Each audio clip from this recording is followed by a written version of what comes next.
All right, guys, this is a great video today. This is transformation of functions, just a good one. You should know all of this, maybe all of it, but it's a good review and a bit of graph stuff after today without doing any work whatsoever, which makes this video even more awesome. So here we go. All right, we got vertical shifts first. A graph shifts up or down depending on what number comes after the main part or the parent part of the function, which I'll talk to you about on the next slide. But as you can see, the blue is the main function f of x. If you add c, it moves up. The whole graph moves up c. If you subtract c, the whole graph moves down c units.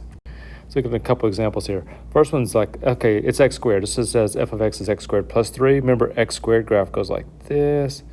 Goes through 1, 1, like right there. So if it says x squared plus 3, all that happens is that graph that I just drew gets shifted up. Get shifted up 3 units just like this. Okay, no big deal. This one right here, x squared minus 2, the initial graph, that blue graph, gets shifted down 2 units. So it looks like that. Okay, so number at the end, add or subtracted, shifts it up or down, exactly like you think it would. Horizontal shift. This time, the number they're adding or subtracting is actually inside the radical, inside the parentheses, with the x, and it shifts it right or left. And it's the opposite of what you think. If it's a minus, it shifts it right. If it's a positive, it shifts it left. That's a big deal because it's opposite. For example, this blue one, they put a minus c in there. Look what happened. The whole graph got shifted that far to the right.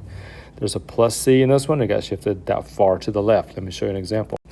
Here's our parabola again. I'm going to draw that parabola first. It starts at 0, 0, goes up just like this. Okay, so the first one says x plus 4. Because it's a plus 4, it's going to be shifted left 4. Over to here, it's going to be the same parabola, just shifted left 4. The second one says x minus 2. Because it's minus, it gets shifted right 2. So don't forget, if it's left or right, it's opposite of what you think. It's the opposite of what's inside the parentheses. Reflecting. If there's a negative sign in front, that's going to shift your graph, reflect your graph across the x-axis. I shouldn't say this out loud. It flips it upside down. So if this blue one right here, if there's a negative in the front, it gets reflected across the x-axis, makes it look like it's upside down. If the negative is inside the parentheses or inside the radical, whatever the case may be, it gets reflected across the y-axis instead of the x. So outside in front, outside in front reflects across the x. Inside reflects across the y. Let me show you one of each here. Okay, we got our x squared again. Okay, so the x squared graph, the parabola is like this normally. If there's a negative in the front, remember it gets reflected across the x, it does this. It goes down. It goes down instead of up, just like that. Okay, now let's take this second one. The second one is a negative square root of x. Now I'm going to draw the regular square root of x graph. Regular square root of x starts at 0, 0. Watch the green here. It goes just like this. Okay, if there's a negative inside, if it's inside the radical, not in the front, but inside, it gets reflected across the x-axis, which means it's going to go this way. It's going to go just the opposite direction, okay?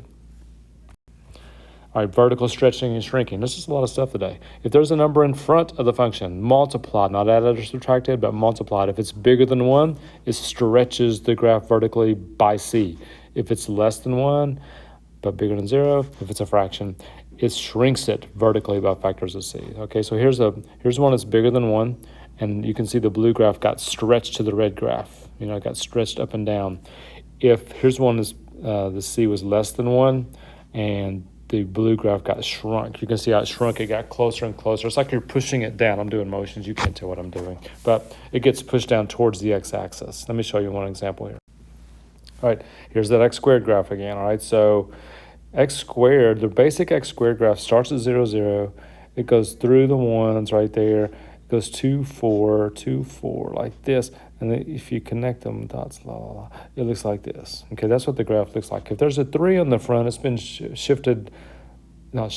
been stretched vertically by 3. So what that means is, instead of going over 1, up 1, I'm going to go over 1, up 3, over 1, up 3, over 2.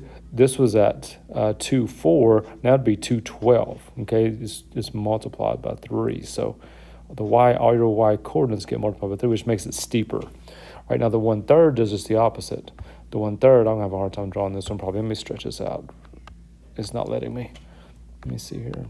There we go. I'm gonna stretch that out just a little bit so maybe I can draw this better. Still starts at 0, 0. But instead of going over 1 and up 1, I'm gonna go over 1 and up just to 1/3. Just to 1/3. Okay, so what happens is my parabola gets fatter because it got shrunk vertically. Think about that, shrinking it vertically. Like you're pushing it from the top down towards the x-axis, makes it fatter. All right, last one here. Horizontal shrinking and stretching. This is the weirdest one, so stay with me. It's not hard, it's just backwards of what you think. If they multiply inside the parentheses or inside the radical, if it's bigger than 1, it's actually a shrink. That's different, okay? By the reciprocal, whatever the reciprocal is, that's what it gets shrunk by. So if they put a 2 inside, if they do like f of 2x, like that, it's getting shrunk by a half, even though it's bigger than 1. If it's less than 1, just the opposite happens. It gets stretched by the reciprocal. So if you see something like this, f of 1/2 x, technically that graph of f of x is getting stretched horizontally by 2. You know, it's doubling the size horizontally. Here's a picture. I didn't draw it. I'm not going to graph one. I'm just going to show you one here. Let's say this is the original f of x right there, okay? And then we're going to have something bigger than 1, like the 2x inside. Now think about what the 2 inside means right there. The 2 means it's going to be horizontally compressed or shrunk by a half. So look at the original picture and then look at, here's the original one up here, right? And then look at the one that got shrunk because there's a number bigger than 1 inside. And the one beside it right here, this one, notice what's inside. There's a fraction, there's a 1/2. And because it's inside, it doesn't get shrunk, it gets stretched. They took that graph and stretched it by 2. Okay, so that's the weirdest one. It's weird only because there's a reciprocal and it's kind of the opposite of the way you think through it. All right, I wanted to put one here at the end that has everything on it just to see what we can do. Watch how easy this graph is without doing any work except doing the transformations. And this is kind of where we're going to go as the week goes on. But first of all, there's an x squared, so notice a parabola. Usually I would start right here, but there's a -3 inside. That means I'm going to go right 3, opposite what you think. There's a +1 outside. I'm going to shift up 1. So I'm going to start my parabola right there at 3, 1. Now in the front, there's a 2, which means it's been stretched by 2. So instead of going over 1, up 1, I'm going to go over 1, up 2. But there's a negative in the front, which means it's been reflected across the x-axis. So instead of going over 1 and up 2, I'm going to go over 1 and down 2. Over 1, down 2. And I'm going to connect the dots, la, la, la. And just like that, there's my graph of that weird, crazy-looking function. And to be honest, I just kind of talked through it. I didn't actually have to do math work, no XY table, anything like that. That's why the transformations are so great. You can graph stuff with very little math work. All right, that was a lot of stuff.